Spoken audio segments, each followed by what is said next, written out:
DANDADAN, created by Yukinobu Tatsu, is a manga and now anime that masterfully combines supernatural chaos, heartfelt character development, and moments of real emotional weight.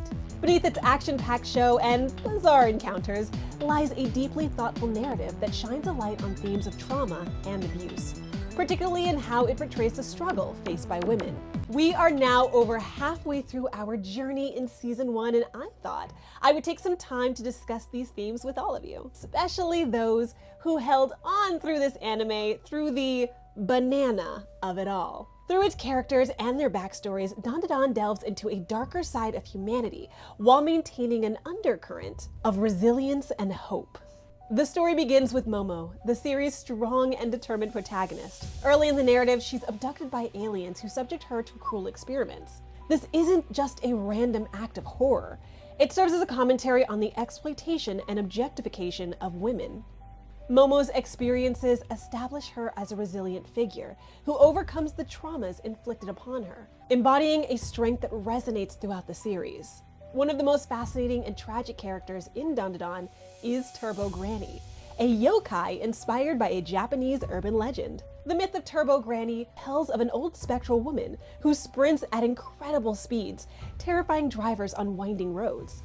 In the manga, she initially appears as a comically grotesque figure with a penchant for causing chaos.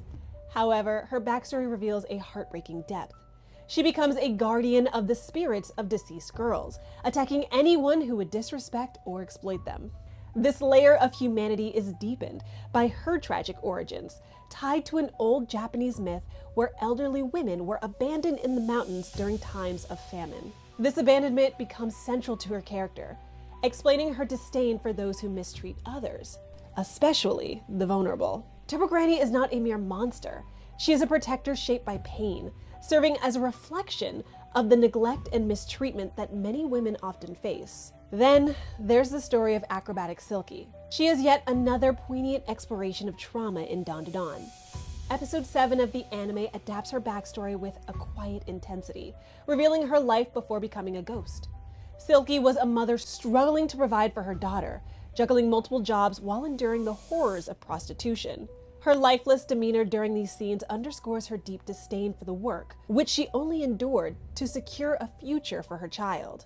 When she tried to escape this life, the men controlling her took her daughter as leverage, leaving Silky trapped in despair.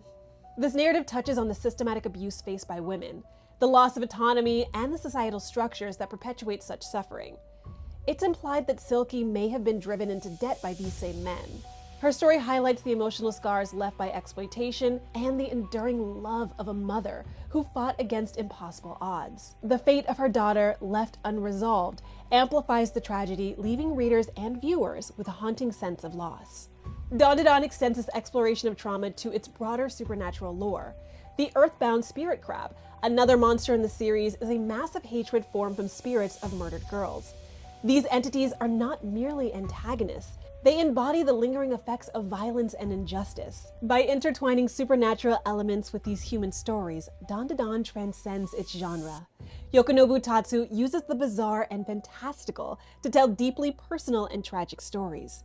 At its core, however, the series is about resilience, how individuals, even when faced with unimaginable trauma, can find strength in their humanity. Whether it's through Momo's courage, Turbo Granny's protective instincts, or the heartbreaking sacrifice of Acrobatic Silky, DANDADAN captures the complexity of trauma and the enduring hope for justice and healing. This blend of heart, horror, and humanity is what makes DANDADAN a standout work. It's a reminder of the real struggles people face, hidden within the surreal and supernatural, making it a story that is both entertaining and deeply moving. We have only a few episodes left of DANDADAN, and I'd love to know what your personal take on the show is. Do you like it? Do you find it as moving as I did? Let me know in the comments below. Until then, make sure you like, follow, and subscribe, and I will see you all for the next video. Bye!